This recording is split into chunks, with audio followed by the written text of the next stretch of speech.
Welcome to the Writing with Purpose podcast, inspiring readers, writers, and nature lovers to embrace creativity and nature connection for positive well-being. I'm your host, Anna Williscroft. Join me for heartfelt conversations about transformational journeys and practical tips with fellow writers, journaling guides, and outdoor enthusiasts. Discover how writing, reading, and nature connection can help you find clarity, spark creativity, and live a more fulfilling life.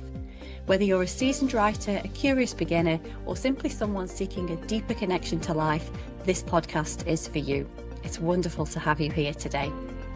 Hello, and welcome to a slightly different episode of the Writing with Purpose podcast. I'm Anna, and today I'm coming to you with something a bit more personal and honestly, maybe a little bit vulnerable.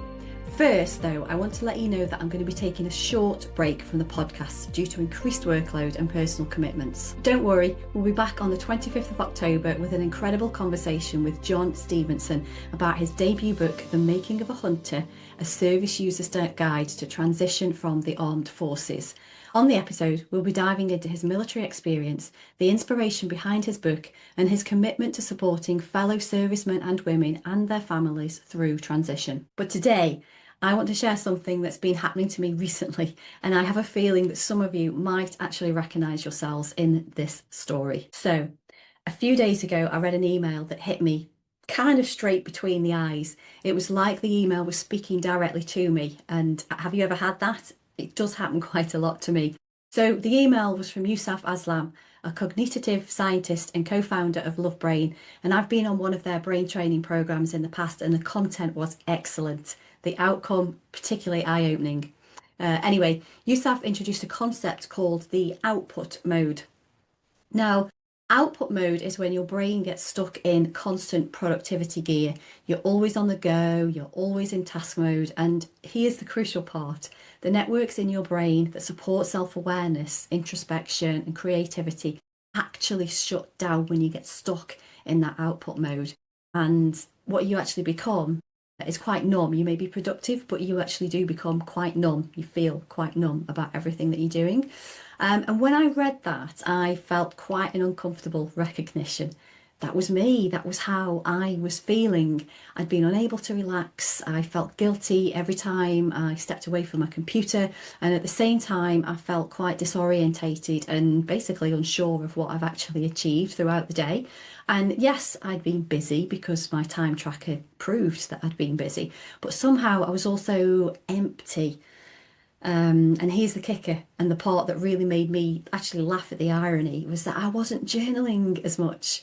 Me, the person who teaches journaling, who talks about it constantly, who knows it's the practice that keeps me grounded, clear, and emotionally balanced. Yet it had taken a complete backseat. The very tool I recommend to everybody else had become another task that I didn't actually have any time for. I was all in on the work mode and all out on the self-care. Now, I've already shared a social media post about this, but it resonated so much with me that I wanted to share some prompts with you to help you notice if you might be in output mode yourself. And I'll break these down into 3 different areas: physical and emotional, behavioural, and mental and creativity signs. So have a listen, see if any of these relate to you. So first of all, physical and emotional signs. Do you feel guilty when you're not actively working on something? Are you constantly thinking about your next task, even during downtime? Do you feel busy but struggle to remember what you actually accomplished during the day? And has rest started to feel like laziness rather than necessity? Or are you moving from task to task without pause or reflection? How many did you say yes to? The second one, behavioural patterns. Have your self-care practices, whether that's journaling, exercise, time in nature, or something else, become sporadic or non-existent? Do you eat your lunch at your desk more often than you do away from it? When someone asks you how you are, do you automatically respond with how busy you are? And have you stopped doing activities you enjoy because they feel unproductive? Again, how many did you say yes to? And now, mental and creativity signs. Do you struggle to access your creativity, or do you feel mentally blocked? Has your inner dialogue become more critical or more impatient? Do you find it hard to be present in conversations because you're thinking about what tasks you need to do? When was the last time you genuinely had a new idea or insight? So how many yeses did you have? Please let me know in the comments. If several of these resonated with you, you might actually be experiencing what I was, that numbing productivity that looks like success from the outside, but feels pretty hollow on the inside, that output mode, and you've been stuck in output mode. The amazing thing about recognizing output mode and any patterns that are not serving you well is that awareness itself begins to shift things. So if you relate to this, here are some reflective practices that can help activate those networks for self-awareness, introspection, and creativity that help to get you out of that output mode. Now, the thing is, just start small, start with micro moments. And a great place to start is with your breath. So take 3 conscious breaths between tasks and ask yourself, how am I feeling right now? And you can ask that once an hour, see how you get on. And notice something beautiful or interesting you around each time you move between those spaces, between those different tasks, between different projects. And reclaim your reflection time. So schedule 10 minutes of non-productive time daily. And I mean truly non-productive, nothing to do.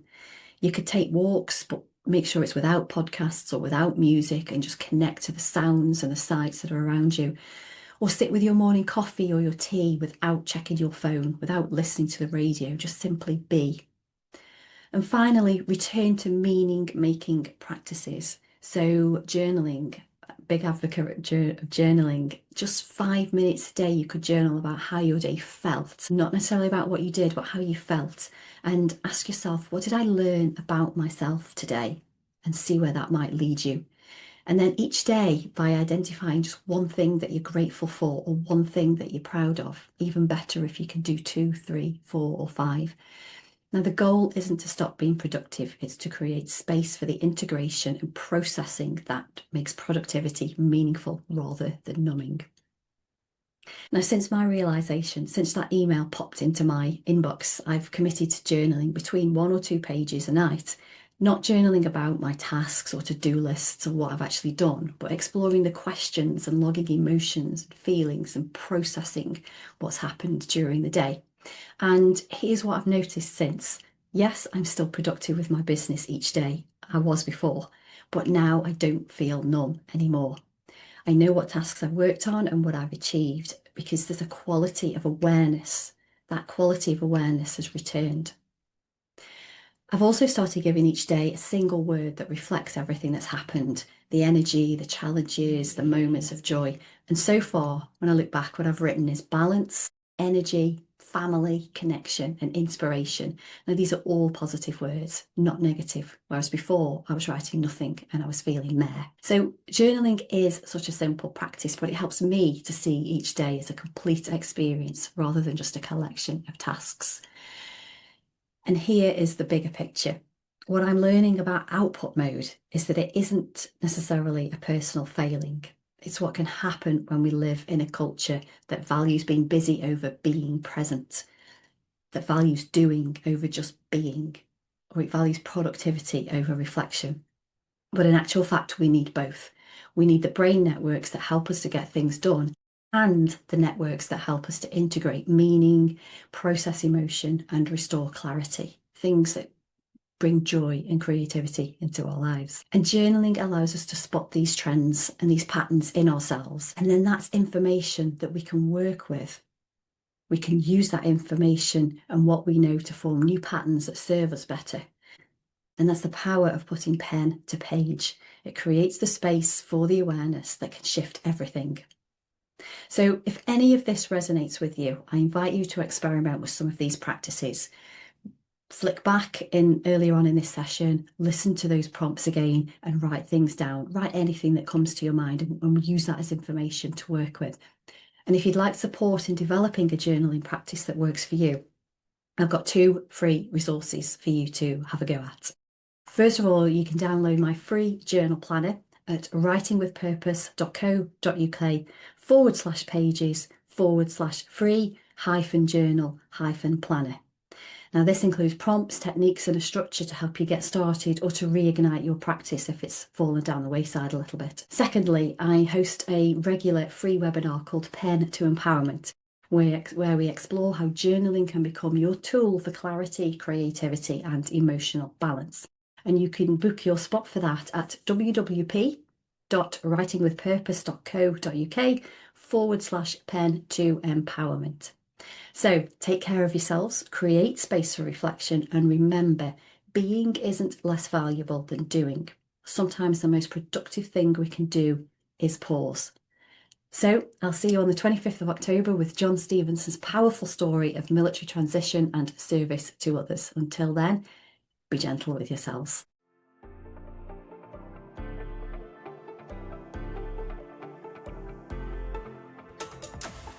Thank you for listening to today's Writing with Purpose podcast. Having conversations with fellow writers or adventure enthusiasts brings two of my biggest loves in life together, writing and nature connection. I've been a copywriter and content creator for 23 years, but my passion is writing for well-being, and I'm on a mission to share the benefits that putting pen to paper has for personal wellness with as many people as possible. If you want to learn more about writing for your well-being and journaling techniques, please connect with me in my Facebook group, Journaling with Anna.